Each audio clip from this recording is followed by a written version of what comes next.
Alors je partirai effectivement d'une conviction, c'est que je partage complètement l'introduction de Monsieur Debar pour dire les défis sont majeurs et c'est pas du tout évident de nourrir la planète dans le siècle qui s'annonce. Et que par rapport à ça, des débats pour dire est-ce que ça va être les sciences politiques, les sciences sociales, l'agronomie ou la génétique, sont vraiment des débats byzantins. Je pense que toutes les disciplines doivent se mobiliser. Et si la génétique peut faire un peu quelque chose, eh bien, tant mieux. Mais effectivement, et ça va être le cadre de mon propos, ne gâchons pas la génétique. C'est-à-dire, si on veut qu'elle puisse s'exprimer, eh bien, prenons le temps de réfléchir et de tirer les leçons de ce qui s'est passé. Et on y a fait allusion. Alors effectivement, on a prononcé des tas de gros mots là pendant toute cet après-midi. On a parlé d'idéologie, de naturel, de progrès, de précaution, etc. Et je dirais que ce que je voudrais faire ce soir, c'est faire un peu le prophète de malheur.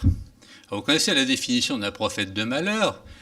C'est quelqu'un qui effectivement a mauvaise presse parce que d'une part, il dit des choses préoccupantes qui vont se passer, et comme on l'écoute parfois, les choses ne se passent pas. Et donc on dit que c'était un mauvais prophète, puisque finalement ce qu'il avait prédit ne s'est pas passé. Donc c'est un dur métier. Mais d'un autre côté, la déontologie d'un prophète de malheur, c'est justement de faire que les choses ne se passent pas. Et donc effectivement, c'est de cela que je voudrais vous parler. Tout d'abord, pour revenir sur cette notion continuité ou rupture que Gérard a introduite. Pour dire plusieurs choses. La première chose, c'est que ce n'est pas nous à décider ce qui, dans la tête des gens, fait continuité ou fait rupture. Pour rendre un exemple extérieur à la génétique, mais que j'ai vécu, lorsqu'est arrivée la crise de la vache folle, et que les citoyens ont dit « mais c'est scandaleux, on ne nous avait pas dit, on a rendu les vaches carnivores ». Bon. Les scientifiques, les nutritionnistes ont dit « mais n'importe quoi ». Les vaches, comme tous les animaux, ont besoin de protéines. Les protéines, c'est des acides aminés. On connaît les besoins en acides aminés essentiels et on prend les protéines là où elles ont une valeur nutritionnelle. Si on les trouve chez les animaux, on prend des protéines animales. Si on prend chez les végétaux, on prend des protéines végétales. Donc, par rapport à la catégorie protéines, le fait effectivement de passer d'une protéine animale à une protéine végétale, on était dans la continuité. Par rapport à la catégorie des gens herbivores, carnivores, on était dans la rupture. Et ça, je crois qu'il faut bien se rendre compte, c'est que effectivement, ce qui va à un moment donné, dans une société donnée, être considéré comme une rupture, eh bien, admettons-le, à moins de changer la société, mais c'est un vaste programme, pour effectivement ne pas se dire c'est nous qui avons raison pour définir ce qui est continuité ou ce qui, au contraire, est rupture. Le deuxième point, c'est qu'effectivement, il y a par contre, et je vais me contredire, quelque chose qui a été présenté comme une continuité et qui devient une rupture, c'est ce fameux paradigme ou contrat social moderne qui est science donne technologie, qui donne croissance, qui donne emploi, qui donne bien-être pour tous. Ça, c'était quand même le fondement des 30 glorieuses et disons du développement des sociétés industrielles. Or, je ne détaille pas, mais si on visite les interfaces successives entre sciences et technologie, entre technologie et croissance, entre croissance et entre emploi et bien-être pour tous, eh bien, le moins qu'on puisse dire, c'est que ce paradigme éclate. Bon. Vous le savez, les inégalités sont reparties à la hausse dans les pays développés. Quant à la question de la technologie qui crée de l'emploi, Schumpeter commence à être quand même un petit peu ringard. Bon. Et donc là, par contre, effectivement, on a une société qui constate que ce paradigme moderne, eh bien, n'a pas l'air de tenir ses promesses. D'où effectivement la question de qu'est-ce que c'est que le progrès, et ça sera la fin de ma première partie. Eh bien, je dirais que le progrès aujourd'hui, c'est de permettre aux gens d'aller où ils ont envie d'aller. Bon. Rappelez-vous, la Révolution française, c'est eux qui ont créé le mot réactionnaire. De quoi il s'agissait ? Il s'agissait effectivement d'établir une flèche de l'histoire. Il fallait qu'il y ait des gens qui soient dans le bon sens et d'autres qui soient dans le mauvais sens. Bon. Ceux qui étaient dans le mauvais sens, c'était les immigrés qui se tiraient de la France, etc. Bon, j'en passe. Bon. Et donc, action-réaction, c'était des mots de physique qui étaient parfaitement symétriques. On a créé réactionnaire pour stigmatiser ceux qui effectivement étaient dans le mauvais sens. On a créé progressiste pour dire ceux qui étaient dans le bon sens. Et on ne s'est pas rendu compte qu'on inversait le sens de l'histoire. Jusqu'au XVIIIe, le progrès, c'était derrière. La corne d'abondance, le mythe du paradis terrestre, etc., qu'on voit dans les châteaux, autrefois c'était bien. Et vivement qu'on y retourne, sur cette terre ou dans une autre. Et là, on a fait une inversion. Aujourd'hui, personne ne sait quel est le sens de l'histoire. Et donc, c'est-à-dire que le progrès, c'est peut-être de voir comment on peut permettre aux gens d'aller où ils ont envie d'aller. Et un des slogans publicitaires que j'adore et qu'il faut méditer, c'est Sony. Vous en rêvez, Sony l'a fait. Le jour où les généticiens pourront dire vous en rêviez, nous l'avons fait, peut-être qu'effectivement, il y a une piste à explorer. Deuxième volet de ce triptyque, le vrai et le faux. Ça, c'est effectivement une question importante. Alors, on ne va pas la traiter en détail, mais juste 2 remarques. La première, c'est qu'il faut reconnaître que le plus la science avance, le plus elle produit d'incertitudes. Autrement dit, la science n'est pas une machine à éclairer peu à peu l'incertitude qui serait un ensemble fini qu'il suffirait de visiter pour finalement l'éclairer complètement. La science est au contraire une machine à ouvrir des portes sur des zones qu'on croyait ne rien contenir et qui sont en fait des océans d'incertitude. Je vous prends un exemple très concret qu'on va vivre pendant au moins 50 ans, enfin pas moi, mais bon, un certain nombre de gens. Le phytosanitaire. Bon. La vitesse avec laquelle les scientifiques sont capables de détecter n'importe quoi, n'importe où, avance nettement plus vite que la vitesse avec laquelle on est capable de répondre à la question « est-ce que c'est grave, docteur ?» Bon. Vous avez vu une étude récente de l'ANSES sur 2700 et quelques personnes en étude d'exposition totale, qui permet effectivement de regarder pratiquement, je ne sais plus combien de molécules qui ont été dosées sur des tas de gens, et effectivement, on trouve de tout partout. Et donc, les questions qu'on ne se posait pas il y a 30 ans, vous vous rappelez, 30 ans, la norme des phytosanitaires dans les eaux, c'était 0,1 microgramme par litre, pardon. Pourquoi? C'est parce qu'on ne pouvait pas doser moins que 0,1 microgramme par litre. Donc, la norme, c'était la norme de détection. Aujourd'hui, la norme, ça ne sera plus la norme de détection. Et avec une puce à ADN avec des milliers de gènes, vous mettez une goutte de n'importe quoi sur une puce ADN, il y a un gène qui s'allume. Donc, il y a un effet. Bon, est-ce que c'est grave, docteur? Eh bien, effectivement, le plus on avance, le moins on pourra répondre à ça. Et donc, ça veut dire qu'il faut s'apprêter, effectivement, à dire, bien sûr, il y a le monde idéal des choses qu'on sait vraiment, le monde idéal des choses sur lesquelles on peut dire on est sûr que c'est faux, mais on va naviguer dans un monde dans lequel, effectivement, l'essentiel de ce qu'on a à gérer, c'est des choses qui seront en situation de on ne sait pas trop. Et en plus, les scientifiques ont appris la rhétorique, enfin, ils la connaissaient déjà, ce qui veut dire qu'ils ne sont pas les derniers à entretenir l'incertitude. Climato-scepticisme, écolo-scepticisme, j'en passe. Hein. Donc on n'est pas les derniers non plus à savoir jouer à ça. Ça, c'est le premier point. Deuxième point sur le vrai ou le faux, je pense qu'il faut bien distinguer 3 registres. Ce qui est vrai, ce qui est faux, ce qui est bon, ce qui est mal, ce qui est juste, ce qui est injuste. C'est pas la même chose, je ne peux pas détailler. Mais lorsqu'on a dit, mais de quel droit un tribunal saisi d'une question d'OGM ou d'effet des ondes électromagnétiques ou de vaccination contre l'hépatite C peut-il se prononcer? Ils n'y connaissent rien, ces juges, sur le plan de la science. Comment peut-il juger? Il juge non pas pour dire ceci est vrai, ceci est faux, il juge pour dire il y a quelqu'un qui a été ou non victime d'une injustice et il convient de la réparer. Et effectivement, les commentaires qu'on a pu faire parfois sur des décisions de justice, confondaient parfois ce qui est vrai et faux et ce qui est juste et injuste. Et là aussi, quand on va discuter, je prends un exemple concret, la quinoa, qu'a fait la génétique? Alors avant que la génétique commence, la quinoa, c'était une plante de milieu aride d'Amérique du Sud, qu'on ne faisait pas descendre dans les zones un peu plus fertiles où on pouvait faire de l'agriculture, donc c'était plutôt une plante de cueillette dans ces milieux arides. Bon. Les bobos occidentaux se sont entichés de cette céréale miracle, qui était censé leur rajouter quelques minutes de vie. Bon. Qu'est-ce qui s'est passé dans un premier temps? Eh bien, les gens là-bas se sont dit, ben tiens, on va virer les lamas des zones un peu plus basses et on va se mettre à cultiver de la quinoa.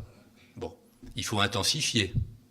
Puis ensuite, des généticiens, heureusement ils étaient hollandais, se sont mis à dire, ben tiens, si on pouvait sélectionner la plante pour en faire une plante de plaine et la cultiver dans le Val-de-Loire, qu'est-ce que ça serait bien? C'est ce qui se passe. Bon. Est-ce que effectivement, le fait d'avoir fait ça, il faut en être très fier? Bon.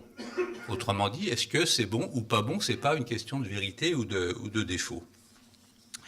Puis mon troisième point, c'est effectivement qu'est-ce qu'on peut attendre de la génétique, et là je serai un petit peu plus long, puisqu'on a fait allusion à l'agroécologie, et je voudrais donner quelques réflexions. La première question que je poserai, c'est est-ce qu'on peut faire de la génétique sans parapluie? Alors qu'est-ce que j'entends par là? Ben, c'est finalement le fait que quand on analyse quand même dans quel contexte la génétique a trouvé son ampleur, et on a vu des courbes d'évolution, des rendements de blé, etc., c'est spectaculaire, eh bien, on peut dire qu'effectivement, que dès lors qu'on disposait de facteurs de production faciles à utiliser, qui permettaient effectivement que quand il n'y avait pas assez d'eau, on en rajoutait, quand il n'y avait pas assez d'éléments fertilisants, on en rajoutait, quand il y avait éventuellement des ravageurs, on pouvait les traiter, eh bien, la génétique pouvait se déployer sous un parapluie de protection, disant, écoutez, nous, on s'occupe de créer un environnement aussi favorable que possible, et maintenant, sous ce parapluie, faites donner la génétique pour que dans ce contexte favorable, elle optimise au mieux tous ces facteurs de production. Bon. Mais dès lors, et là aussi je ne peux pas détailler, mais que pour des raisons à la fois économiques, sociales et environnementales, tous ces facteurs de production sont, je dirais, en interrogation, la question c'est de dire, mais finalement, est-ce que la génétique, même si on est généticien, je dirais même surtout si on est généticien, peut vraiment prétendre se déployer sans ce parapluie? Et là, la réflexion qu'il faudrait avoir, c'est effectivement, essayons d'identifier, je dirais, les éléments du parapluie dont on va continuer à avoir besoin, parce que moi, on m'a enseigné, il y a des ensembles de généticiens dans la salle, que pour être efficace, le généticien doit être paresseux. Autrement dit, il doit concentrer son effort sur un nombre aussi restreint possible de critères, en laissant effectivement tous les autres traiter le maximum de critères. Je prends un exemple chez les animaux, et bien effectivement, tant que les vétérinaires pourront protéger les animaux par la vaccination, ben ça nous évitera d'essayer de créer des variétés résistantes aux maladies, ce qui n'est pas évident quand même chez les animaux. Donc premier point. Deuxième point, est-ce qu'on va aller vers une généralisation des plantes orphelines? Bon. Pourquoi? Parce qu'effectivement, dès lors qu'on enlève le parapluie, eh ben on se retrouve avec ce vieil adage, l'agronomie science des localités, c'est-à-dire vers une multitude de situations dans lesquelles les contextes agro-pédo, climato, machin truc seront différents. Et donc ça veut dire qu'on va reposer la question de variété locale, ou en tout cas d'optimisation locale. Or on voit bien à quel point la génétique s'est développée dans des conditions où au contraire elle pouvait se développer pour des raisons à la fois techniques et économiques sur de larges échelles.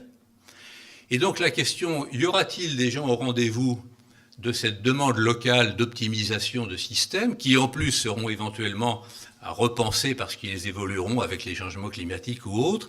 Ça, c'est la deuxième question qui justifie mon inquiétude de début. Surtout, ne gâchons pas la génétique si on veut effectivement pouvoir éventuellement avoir des PME ou autres qui pourront s'adapter à ces questions.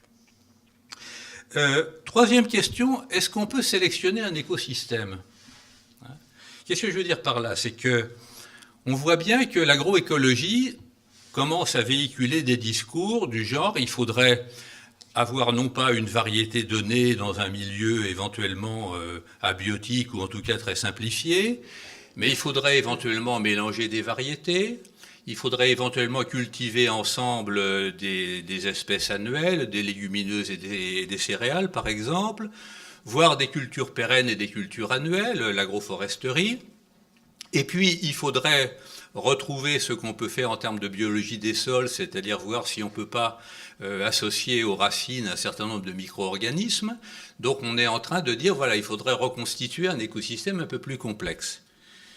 Et la question, effectivement, c'est est-ce qu'on peut poser la question d'une sélection pour les capacités d'interaction, c'est-à-dire de dire est-ce que finalement on peut prétendre améliorer un mélange, et non pas dans une logique additive, c'est-à-dire on améliore chacune des composantes, mais dans une logique d'interaction, c'est-à-dire on essaye, par exemple, si on a un système d'agroforesterie, de minimiser les interactions pour les flux de nutriments entre la culture annuelle et les cultures pérennes. Bon. Et puis, quatrième et dernier point, parce que je ne veux pas être trop long, c'est qu'est-ce que la productivité, hein?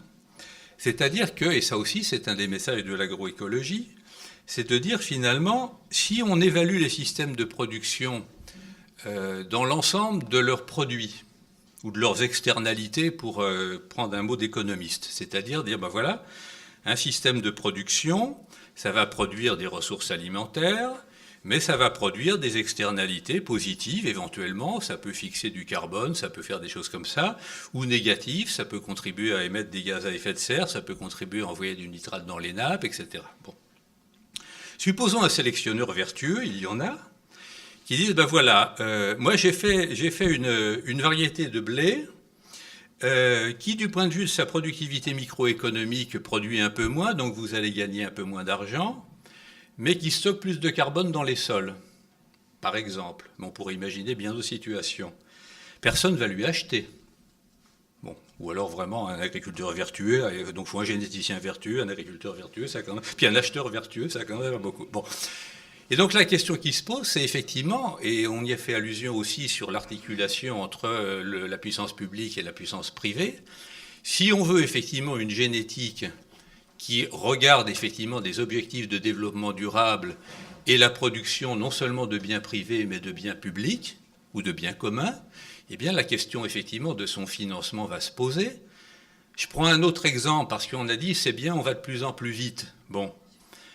Mais, et ça c'est un problème que tu connais bien sur la question de l'amélioration génétique, entre deux stratégies d'amélioration génétique dans lesquelles on avance à une certaine vitesse, mais en conservant de la variabilité pour dire que ça permettra de continuer pendant longtemps à avancer, et puis une stratégie dans laquelle on avance très vite et on ruine ses concurrents parce qu'on a un progrès génétique à court terme très spectaculaire, il n'y a pas photo. Bon. Et donc ça veut dire qu'effectivement, si on dit il faut prendre en compte des objectifs de durabilité, donc par exemple la conservation de la diversité, eh bien effectivement, il y aura la question d'imaginer un modèle, non pas de retour à une génétique complètement administrée, mais disons effectivement d'un nouveau mode d'intervention de la puissance publique dans cette activité de la génétique. Alors je terminerai par une conclusion. Vous savez peut-être qu'un agronome qui s'appelait André-Georges Audricourt a produit en 87 ou 88 un bouquin qui s'appelle « La technologie sciences humaines ». Je vous invite d'ailleurs à le lire, il est tout à fait intéressant. Et je paraphraserai Audricourt en disant que si on ouvrait un chapitre la génétique sciences sociales, eh bien je crois qu'on aurait de quoi faire une nouvelle après-midi de discussion dans cette assemblée. Merci de votre attention.